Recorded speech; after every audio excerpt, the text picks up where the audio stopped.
Here I have XIAOMI Mi Mix 2 and let me show you how to enter the Fastboot mode on the following device. So at the very beginning let's start by holding a power key, keep holding power button, let's choose power off and tap power off again just to confirm the whole operation. Afterwards let's use the following combination of keys, the power key and volume down, and hold down this combination of keys for a couple of seconds. So keep holding these both keys. Release them as soon as Mi logo pops up, and as you can see the Fastboot just pops up in front of you.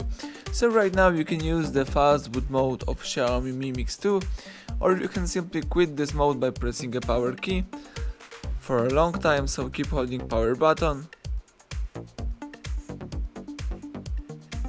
and release power as soon as phone goes black. And right now the device is restarting and rebooting. Let's just wait until the phone boots into a normal mode. Excellent, right now you can use your device. So everything went well, thank you for watching, please subscribe our channel and leave thumbs up under the video.